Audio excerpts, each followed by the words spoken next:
स्वामी जी, तेजी से बढ़ते हुए किडनी के रोगों के पीछे एक बड़ी वजह हाई बीपी और डायबिटीज भी है।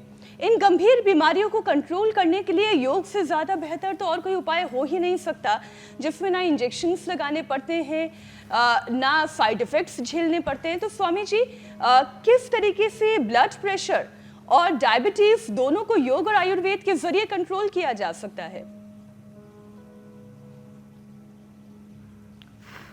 तो देखो, किडनी के ऊपर प्रेशर 3 चीज़ों से ज़्यादा बढ़ता है। एक तो अनहेल्दी लाइफस्टाइल, उसमें जो है अल्कोहल से लेकर के ज़्यादा मीठा, ज़्यादा नमक और जो भी अनहेल्दी चीज़ों की ओवर ईटिंग, अनहेल्दी ईटिंग। फिर बीपी शुगर जब बढ़ता है तो उसका असर किडनी में का सेंसिटिव है और उसके ऊपर ज़्यादा असर पड़ता है। फिर मोटापा का भी असर पड़ता है। तो हम तीनों के लिए उपाय बता देते हैं। एक तो ये मरकटा आसन, ऐसे लेट करके, ये ब्लड प्रेशर के लिए बहुत अच्छा है। मरकटासन के 3 अभ्यास हैं।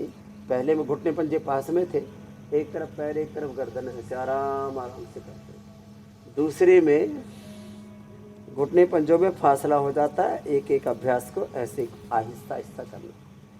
बीपी के लिए जितने भी हम नैसर्गिक उपाय बताते हैं वो बीपी को स्वाभाविक रूप से नियंत्रित करते हैं।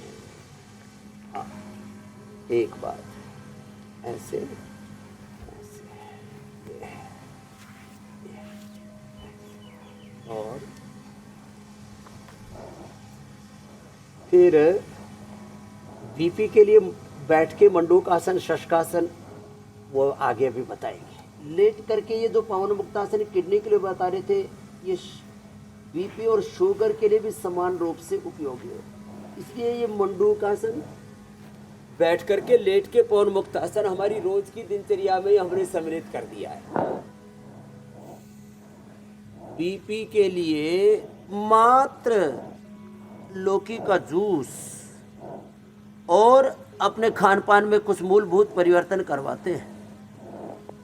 और ये जो आयुर्वेदिक औषधियाँ हैं जिनको हमने कितनी बार बताया है, बीपी के लिए, शुगर के लिए, और घरेलू उपाय, खीरा, करेला, टमाटर का जूस हमने शुगर के लिए बताया। और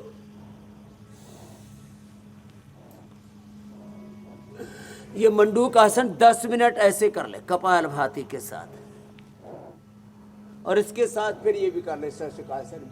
तो बीपी शुगर दोनों ही नॉर्मल। हमने तो डायबिटीज के पेशेंट को नॉन डायबिटीज तक किया है, टाइप 1, टाइप 2, टाइप 3। डायबिटीज और डायबिटीज के कॉम्प्लिकेशंस किडनी पर आते हैं, क्रिएटिनिन लेवल बढ़ता है, उसके कारण से आंखों की रोशनी कम होती है। उसके लिए हमने आई ग्रिड का, महातिपलाग्रिड का और आंवले की बस्ती का इंटीग्रेटेड ट्रीटमेंट की हम बात करते हैं। केवल योग, केवल आयुर्वेद, केवल पंचकर्मा, षटकर्मा, केवल महाभूत चिकित्सा, केवल योग, आयुर्वेद, नेचुरोपैथी नहीं, केवल कुछ नहीं होता। समग्रता में हमें, इंटीग्रेशन में हमें सॉल्यूशन को देखना पड़ेगा, इंटीग्रेटेड सॉल्यूशन।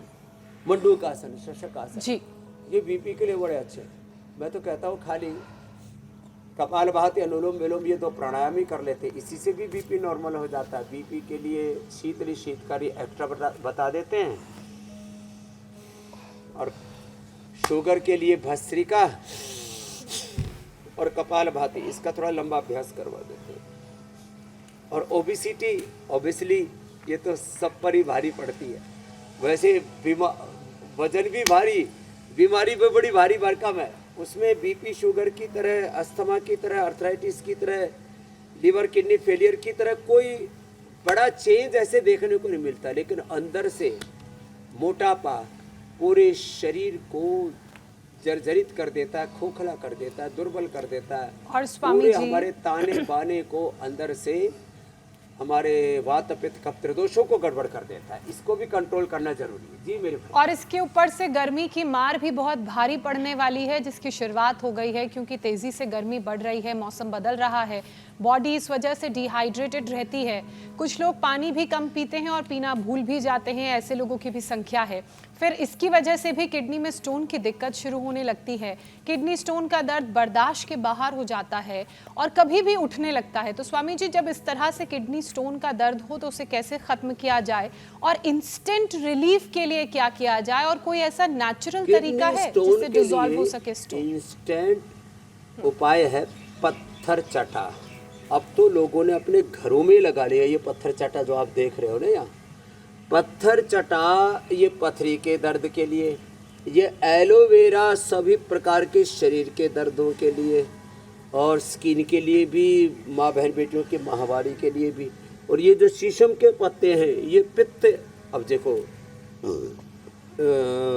ठंड के ऋतु में पत्ते सारे झड़ जाते हैं एक बार शीशम के, अब नए फ्रेश पत्ते आए शीशम के भी, पीपल के भी, बेल के भी, नीम के भी, ये सब पित्त शामक है।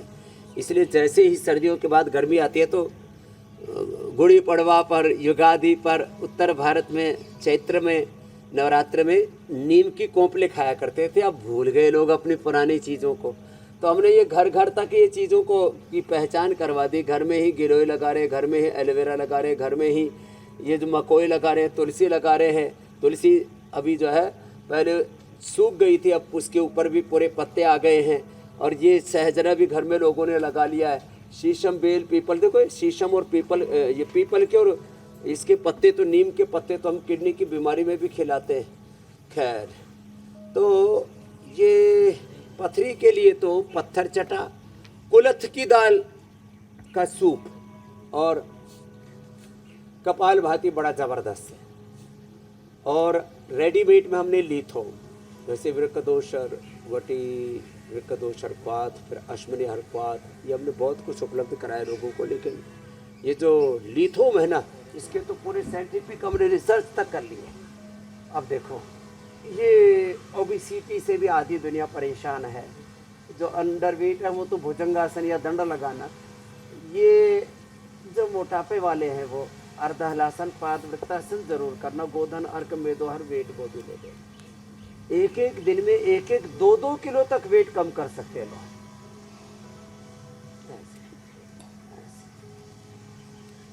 ये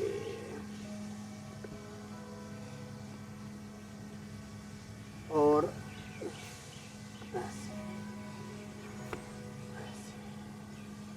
तो इन अभ्यासों के जी